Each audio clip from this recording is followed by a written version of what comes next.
Bonjour à tous, merci de nous suivre pour ce spécial Blabla censé axé sur les accords qui sont signés à Bamako, dont le processus a commencé à Alger. Et donc aujourd'hui, 1er mars 2015, il faut savoir qu'il y aura un 1er mars 2015 au Mali et pour la communauté internationale et un après 1er mars 2015 pour le Mali et pour la communauté internationale. Il faut savoir qu'aujourd'hui, certains acteurs des pourparlers ou des négociations qui ont commencé depuis 2014 à Alger ont trouvé leur dénouement aujourd'hui à Bamako à travers la signature d'un accord. Si tout le monde avait signé l'accord, peut-être que le thème de ce débat aurait pu être autre chose. Sauf qu'il y a une partie des acteurs de ce processus-là qui ont signé cet accord et une autre partie qui n'a pas signé. Et donc on va plutôt mettre l'accent sur ceux qui n'ont pas signé, pourquoi, et ceux qui ont signé, quels sont les avantages, quels sont les inconvénients. Et donc pour en parler, nous avons trois personnalités qui représentent différentes tendances de la diaspora malienne de France. À ma droite, vous avez l'inamovible Tapa Conté qui n'est plus à présenter. Merci d'applaudir Tapa Conté. L'applaudissement de À ma gauche, nous avons deux personnes. On va commencer par le porte-parole, le président de Génération Engagée, Sega Diarra, qui est aussi sur le Mali Web, qui fait beaucoup de choses merveilleuses dans le domaine de la communication au Mali. Donc, merci d'accueillir Sega Diarra. Et la troisième personne représente le parti qui est chef de file de l'opposition parlementaire au Mali, à savoir l'URD, et donc M. Moussa Sidibé. Et donc, sans plus tarder, on va commencer par le représentant du parti au pouvoir, donc du RPM, M. Tapa Conté. Vous avez lu cet accord-là avant sa signature, donc en une minute, quels ont été vos premiers sentiments quand vous avez lu cet accord? Mes sentiments, c'est que, comme tout accord et comme toute sortie de guerre, c'est un accord qui tient compte de certaines réalités. Et il faut savoir qu'aucun accord n'est parfait. Il y a des concessions qui ont été faites de part et d'autre. Pour ce qui concerne le Mali, il y avait des lignes rouges qui ont été tracées par le président de la République. Je pense que l'accord tient compte de cela. Et tout récemment, lors de son intervention, il avait mis le point sur un point, à savoir que le Mali est une nation dans laquelle toutes les couches et toutes les tendances sociales sont représentées. Et qu'il ne faille pas utiliser peut-être des méthodes qui ont été utilisées ailleurs, qui ont marché, mais que ce n'était pas conforme à la réalité malienne, à savoir le problème de quotas. Là encore, je pense que c'est... On va revenir dans le détail, c'était juste pour savoir votre sentiment quand vous avez lu l'idée. Mon sentiment, c'est que, voilà, certes, il y a des choses, comme je l'ai dit, il n'y a pas un accord parfait, mais c'est un pari pour la paix. Et je pense que la paix mérite d'être gagnée. On reviendra dessus. Sega Diarra, vous qui avez un œil sur l'actualité malienne, vous avez lu cet accord-là. Quels ont été vos premiers sentiments quand vous l'avez lu? Moi, ce que j'ai constaté, c'est que cet accord divise plus qu'il réunit, ce qui devrait être son objectif. Au-delà de cela, aujourd'hui, s'il a été déjà paraphé, adopté, donc il serait vraiment assez délicat de parler du détail parce que ce serait revenir en arrière, mais il va falloir plutôt se projeter dans les étapes à venir, notamment la conférence nationale qui sera organisée, comme expliqué en détail dans le document. Mais aujourd'hui, là où on en est, c'est que le gouvernement semble adopter le document et les groupes armés aussi, même si il y a des petits détails à régler, des petits aiguillages, c'est que cet accord reflète à la première lecture la réalité sur le terrain, à savoir que nous avons perdu la guerre et on a perdu la négociation.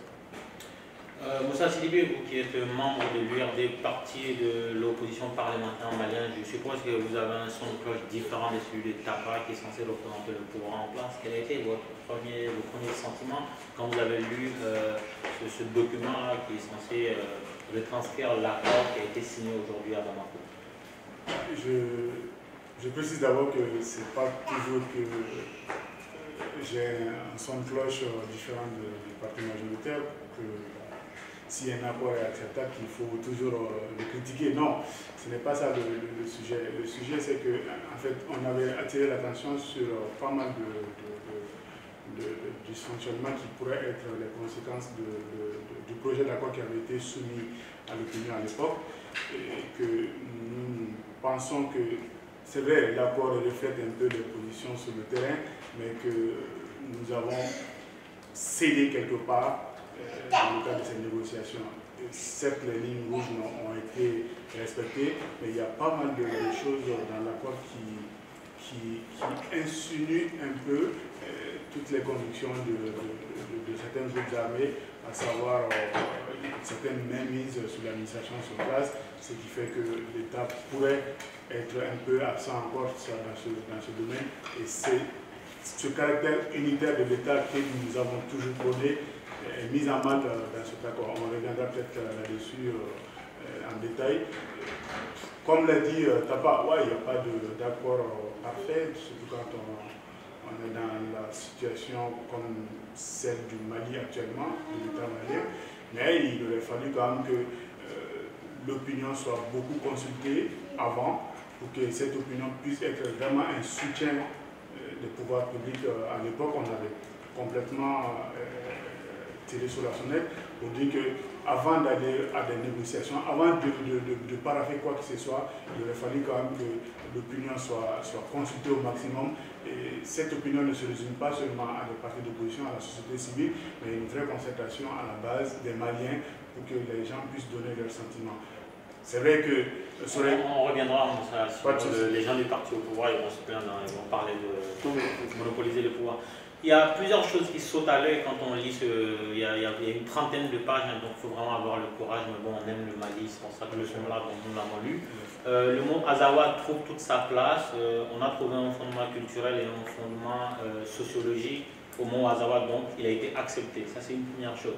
Il y a une deuxième chose qui parle de laisser les populations des régions s'auto-gérer. C'est-à-dire qu'au niveau administratif, au niveau financier, au niveau des recettes, et même le représentant de l'État qui serait là pour comment dire ça, surveiller tout ça, en fait, sa décision, elle est a posteriori. C'est-à-dire que pendant la chose, elle ne peut pas intervenir. C'est une fois qu'elle aura constaté. Est-ce que vous tous qui avez lu cet accord-là, on peut parler aujourd'hui d'autonomie, on peut parler de fédéralisme? Parce que c'était les mots qui faisaient peur aux Maliens. Est-ce qu'aujourd'hui, à la lecture de cet accord, on commence par Tapa? Est-ce qu'on peut parler d'autonomie ou de fédéralisme? Non, quand on parle d'autonomie ou de fédéralisme, sur le plan institutionnel, je ne pense pas qu'on puisse se mettre d'accord sur ça. Mais ce qui est évident, sans vraiment aucune langue de bois, c'est qu'il y a une large autonomie de gestion qui a été accordée aux régions, sans que l'on ne tombe dans l'autonomisation institutionnelle ou le fédéralisme. On revient. C'est Gadia pour la même question. Oui, moi ce que je veux répondre par rapport à cela, c'est qu'il y a des choix politiques de gestion d'un État. Et ces choix s'imposent d'un moment ou à un autre à tout État, et notamment le cas du Mali, qui est un territoire assez vaste, qui ressemble un peu à l'Australie ou à des grands pays comme les États-Unis. Ce qu'il faut retenir, c'est que l'État unitaire a montré ses limites. Et d'ailleurs, c'est pourquoi on en est là aujourd'hui. Donc nos intellectuels, nos hommes politiques étaient obligés depuis il y a une dizaine, une vingtaine d'années à penser un autre mode de gestion pour notre société. Et je pense que c'est avec l'appui des partenaires au développement que la décentralisation a été instaurée chez nous. Et avec l'introduction de la décentralisation, il y a eu beaucoup d'avancées dans nos régions, il y a eu beaucoup d'avancées dans nos villages, dans nos communes, notamment avec des collectivités territoriales qui ont été créées, les 703 communes, mais aussi avec l'accompagnement qui a suivi. Donc il y a eu une mise en place de ce qu'on appelle les DPDSEC, des programmes de développement économique, social et culturel qui permettaient aux collectivités territoriales de prendre en charge leur propre développement. Donc on les a transférés l'éducation, l'hydraulique et la santé. Et aujourd'hui le constat est assez satisfaisant sur ce plan-là. Donc aller vers la régionalisation qui avait été déjà proposée, qui n'est pas une invention de cette rébellion. Donc pour moi, je trouve que c'est salutaire. Mais peut-être c'est la forme et la façon de le faire qui peut ne pas convenir. Mais c'est un autre mode de gestion. Est-ce qu'il y a un vice caché pour sortir le mot? Je ne pense pas, dans le cadre où ça a été exposé dans le document, c'est qu'aujourd'hui, ce qui va être appliqué à Kidal sera appliqué à Kay, à Sikasso et dans n'importe quelle autre région. Le seul danger, c'est qu'aujourd'hui, il faut mettre en place en fait des critères constitutionnels, c'est-à-dire que la constitution de chaque région restera la constitution du Mali, donc de la République unitaire, et ces régions-là ne pourront pas, c'est ce que je regrette d'ailleurs, ces régions-là ne doivent pas avoir de pouvoir pour influencer la décision du pouvoir central de Bamako. Alors que dans l'accord, on demande la création d'une deuxième chambre qui va être le Sénat, qui va avoir le même poids que l'Assemblée nationale, donc qui pourra aussi décider à prendre des voix et donc arbitrer des décisions. Donc c'est ça le danger. Donc moi je pense personnellement qu'il y a des choses qui sont dans cet accord-là, qui étaient déjà mises en place au Mali et qui suivaient. Je ne sais pas si vous avez suivi même la conférence des collectivités locales pour la sortie de la crise en 2013. Quand vous lisez les recommandations de ce que les maires avaient proposé, on parlait bien de la régionalisation. Et même le pouvoir en place, quand il est venu avec Ousmane Sy, ils ont sillonné toutes les collectivités. Ils avaient déjà commencé à mettre en place cette régionalisation. Donc moi je pense qu'il y a des... je ne sais pas si c'est des pièges ou pas, mais parce que quand on parle en négociation aussi, on ne peut pas avoir ce qu'on veut. Donc il faut toujours faire des concessions.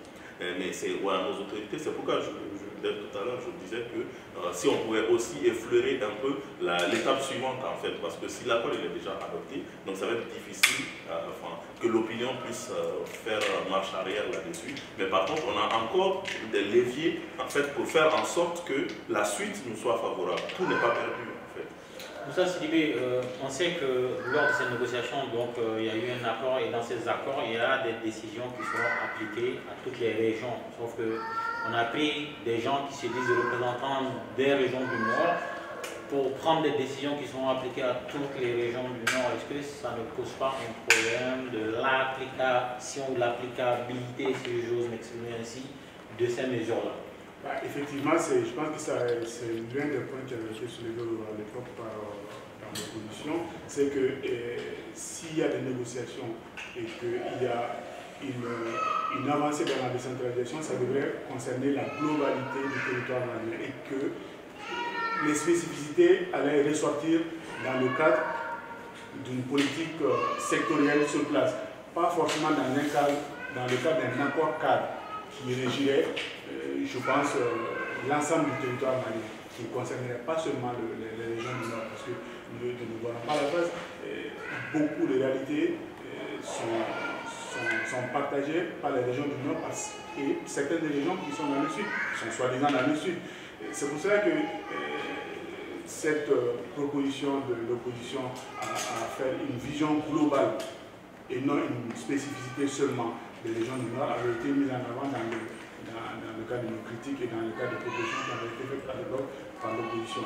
Du coup, comme Ségal l'a dit, effectivement, il y avait eu pas mal de réflexions avancées sur la régionalisation. La régionalisation en soi ne serait pas une mauvaise chose à partir du moment où elle concernerait toutes les choses, tout le territoire malien, et que les critères déterminants de cette régionalisation sont communs à toutes les régions du Mali. Après, il peut y avoir des spécificités liées à des réalités locales. Encore, il aurait fallu que toutes les régions soient, il n'y avait pas les représentants de SICA. C'est ça, c'est ce qui avait été déploré. Et donc, est-ce qu'on peut s'attendre à ce que ces gens-là, ces gens qui sont plus nombreux d'ailleurs au Mali, refusent qu'on leur applique quelque chose, certes national, mais qu'on leur applique quelque chose pour lesquels ils n'ont pas été consultés pour... Mais de cela va dépendre nos capacités, la capacité des élites, parce que moi je ne dirais pas seulement maintenant le pouvoir, je dirais l'élite. Et cette élite n'est pas seulement le pouvoir ou le parti au pouvoir, c'est aussi l'ensemble de la classe politique malienne à pouvoir prendre en main cet accord et pouvoir convaincre la population à la mise en place de critères communs à toutes les régions du Mali et que cet accord puisse être, comme le dit Séga, on puisse aller de l'avant. Maintenant, après, s'il y a des choses qui ont été insinuées dans les accords, il va falloir qu'on les décide. Ça n'a pas compté, je ne veux pas vous laisser réagir sur ça, j'ai une autre question pour vous. L'accord dit qu'il faut réaliser, enfin, il faut aller vers une représentativité de toutes les populations du Mali, notamment ceux du Nord, dans les instances du Mali. Or, on sait que tous les postes possibles, à part le poste de président de la République, ont été occupés par des gens du Nord. Et comment ça se fait qu'on en est arrivé à spécifier ce point dans l'accord, sachant que c'est un point qui n'a jamais été, ça n'a jamais été une question bloquante au Mali. Quand vous prenez Agamani, quand vous prenez Soumaïla Sissé, quand vous prenez le général Agamou, quand vous prenez Yaya Ould Zarawana qui a été secrétaire général de l'AEM, en fait, quand vous prenez le directeur général de la douane, en fait, à tous les niveaux au Mali, des ressortissants du Nord ont eu à occuper des postes. Alors pourquoi spécifier une telle chose qui n'a pas lieu d'être dans l'accord? Est-ce que ça... Moi je pense qu'il faut inscrire les choses dans leur contexte. Nous sommes dans un contexte de sortie de crise. Et s'il y a une phrase qui peut contenter une partie, pourquoi pas, du moment que son application, effectivement ce que vous dites est vrai. Dans la réalité, cette phrase ne veut plus rien dire dans le contexte malien. Voilà, maintenant, la représentativité, ça s'appelle, on a fait le choix de la démocratie. Les élus se présentent devant le peuple et c'est au peuple de les élire. Nous, on n'a pas donné sous prétexte, le président l'a dit d'ailleurs, d'où la demande de suppression de l'affaire des quotas. Je vais vous dire que vous ne me laissez pas rebondir sur ce qui a été dit, mais je ne peux m'empêcher de le faire, hein, sans vraiment aucun esprit polémique. C'est que, effectivement, quand vous dites les autres régions n'ont pas été consultées pour la signature de cet accord-là, je vous rappelle que le gouvernement est légitime et il a été mis en place par l'ensemble du peuple malien. Joue avec les mots. Ça, c'est le premier. Non. Je joue avec le mot, ça c'est mon analyse, donc je dis comme ça. Effectivement, comme je l'ai dit, je reviens encore, on est dans une situation de sortie de crise. Quand on dit que l'opposition nous avait fait la reproche de ne pas concerter la population, au moment des États généraux de la décentralisation, au moment des assises du Nord, qu'est-ce que l'opposition disait à l'époque? C'était de dire qu'il fallait que l'accord de Ouaga décidait que 60 jours après la mise en place du gouvernement, qu'il fallait aller aux négociations et il fallait que l'État aille aux négociations. On nous avait reproché cela à l'époque. Comment voulez-vous qu'on puisse encore revenir pour dire non, finalement, vous n'avez pas encore pris le temps de consulter... Très bien, ça a été dit. Sega Diarra, je reviens à vous. On parle aussi de DDR, donc c'est désarmement, démobilisation et réinsertion. Cette expression a été déjà dans l'accord de Ouagadougou de Thierry Dramé. Ça a donné ce que ça a donné, on a plutôt suivi un cantonnement de l'armée malienne, un désarmement de l'armée malienne et un renvoi des officiels maliens qui étaient en poste dans la région du Nord. Aujourd'hui, quand on compare les deux périodes, la période où il n'y avait pas encore cette histoire d'autonomisation cachée des populations du Nord, on n'a pas pu désarmer, on n'a pas pu démobiliser, on n'a pas pu réinsérer. Est-ce qu'aujourd'hui le Mali a les moyens, peu importe comment on veut mixer la chose, est-ce que le Mali a les moyens d'appliquer la DDR?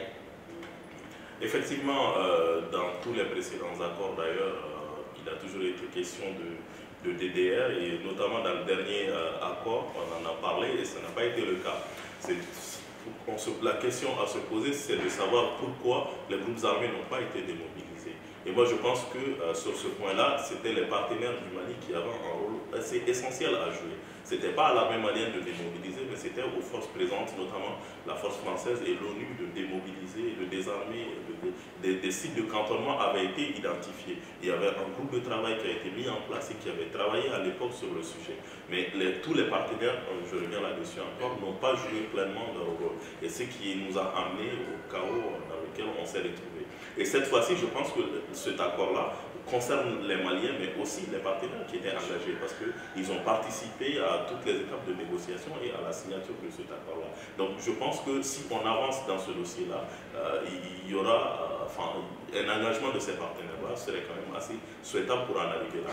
Mais ce que je voulais ajouter à cela, c'est que il est question aussi dans l'accord, le point qui m'a beaucoup marqué, que je voulais revenir là-dessus, de la création d'une zone de développement du nord du Mali, qui est quand même, qui fait partie des pièges, entre guillemets, tendus au gouvernement malien, auquel il est important d'attirer l'attention là-dessus. Parce que l'idée de base, c'est quoi? C'est que si jamais on adopte ce document-là, chaque région peut changer son nom.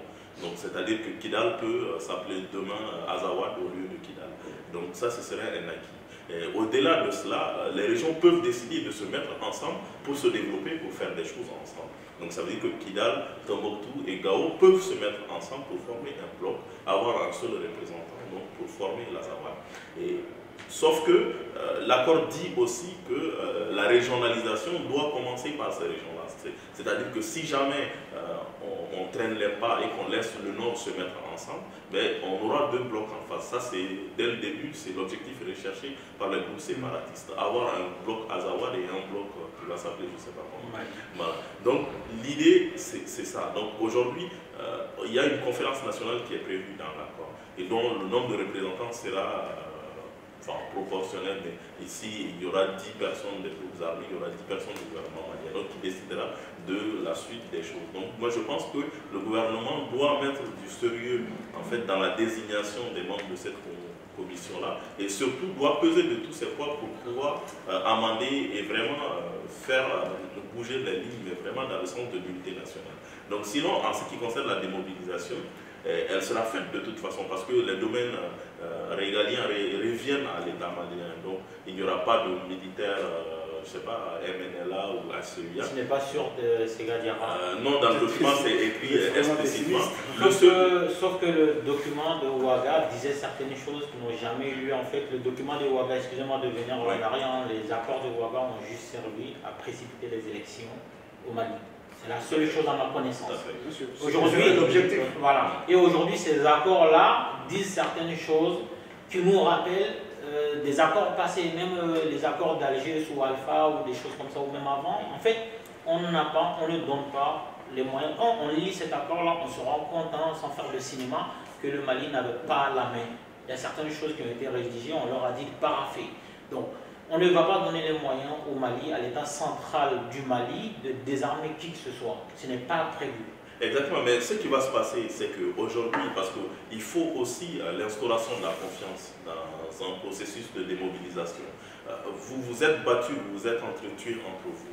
Et l'adversaire en face, son seul recours reste son fusil. Et il ne va pas accepter de te rendre son fusil s'il n'a pas confiance à 100% en toi. Et si tu ne lui donnes pas des gages comme quoi il n'y aura pas de répression, comme quoi il n'y aura pas de vengeance, comme quoi tu as enterré la hache de guerre. Donc c'est ça la complexité aussi de ce processus. Et dans cet accord-là, qu'est-ce qui est dit dans ce sens? Il est dit que tous les combattants, à part les groupes islamistes, seront réintégrés soit dans l'armée nationale, soit dans les services décentralisés. Comme avant. Voilà, exactement. Donc, comme avant. Et aussi, il est demandé de les... Avec les grades qu'ils imposent. Donc là, c'est la commission qui va décider de cela. C'est une commission qui va décider de cela.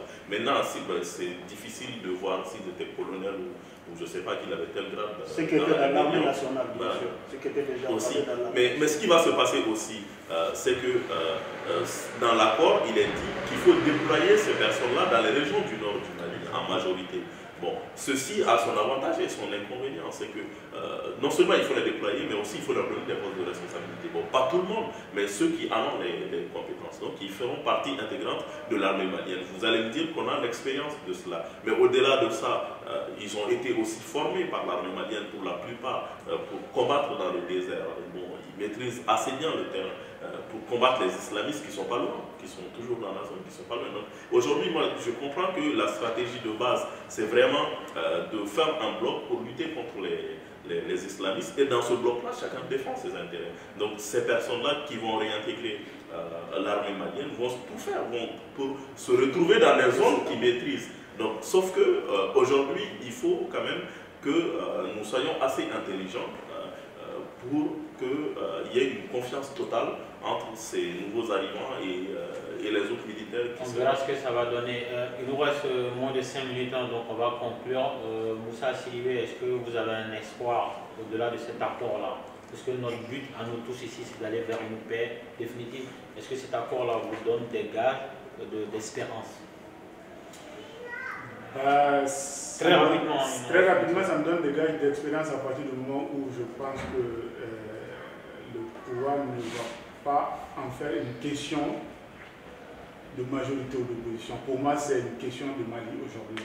Il ne s'agit pas seulement de chercher à dire que ceux qui peuvent critiquer telle ou telle partie de l'accord, que c'est des apatrides ou c'est des gens qui sont contre le Mali. Je pense qu'il va falloir que le pouvoir actuel arrive à rassembler tout le monde. Et ça, je continue à le dire, ce n'est pas seulement une question de le parti majoritaire, c'est une question de l'ensemble du Mali. Et vraiment, aujourd'hui, cet accord va mettre en œuvre la capacité de l'élite malienne, je ne dis pas le pouvoir, hein, de l'élite malienne à s'approprier cet accord pour en faire un document juridique capable de booster franchement ce développement. Tu n'as pas compté, est-ce qu'il y a des motifs d'espérance suite à cet accord? Oui, moi je pense que je rassure tout de suite la partie opposition. Il n'est pas question d'en faire une question politicienne. Effectivement, l'espoir c'est que c'est un pari pour la paix. Et nous devons tous, que ce soit majorité, opposition, y compris le groupe rebelle, tout mettre en œuvre parce que, comme je l'ai dit, je veux revenir. Très rapidement, non, on ne va pas revenir. Il nous reste moins de 2 minutes. Si je n'ai pas le droit de parler, de développer, je peux aussi me taire. Hein. Ça, c'est vous qui voyez. Voilà, non, mais c'est surtout à vous de voir. Non, mais donc, quand je dis je veux revenir là-dessus, j'avais dit qu'il n'y a pas d'accord parfait. À partir de là maintenant, c'est à chacun d'apporter sa bonne foi pour la mise en place, non seulement du côté gouvernemental, mais aussi des groupes armés. Chacun doit mettre du sien et tout n'est pas contenu dans l'accord. Il y a des annexes qui sont là aussi, qui font partie de l'accord, certes, mais il y a des commissions qui doivent être mises en place pour encore, toutes les compétences des régions et des communes n'ont pas encore été définies. Le cadre législatif et institutionnel n'a pas été totalement balisé. Comme on l'a dit, il y a encore du travail là-dessus. Merci. Merci Tapa, surtout avec ce beau macaron. Segadira, alors est-ce qu'il y a des motifs d'espérance en 30 secondes? Dans la mesure où l'accord va nous empêcher de revenir en arrière, c'est-à-dire de prendre des armes, moi je pense qu'il peut être positif dans ce sens-là. Sinon, cet accord, ce n'est que le début de tout un long processus qu'il va falloir vraiment suivre de très près et gérer de façon sérieuse pour que l'État puisse rester quand même un État unitaire et emblématique. Très bien, donc avant de conclure cette émission, je tiens à remercier nos 3 invités. À la base, ils ont fait une gymnastique cérébrale. À la base, le thème de ce débat était tout autre qui n'a rien à voir avec ces accords. Donc il a fallu réagir instantanément sur l'actualité chaude et ils ont bien voulu s'y prêter au jeu. En cela, je remercie Tapa Conté, Segadira et Moussa Sidibé. Et à nos spectateurs qui nous suivent en live sur Twitter, à tous ceux qui nous suivent sur le site, sur le forum de discussion Rebelle Pacifique. À dimanche prochain.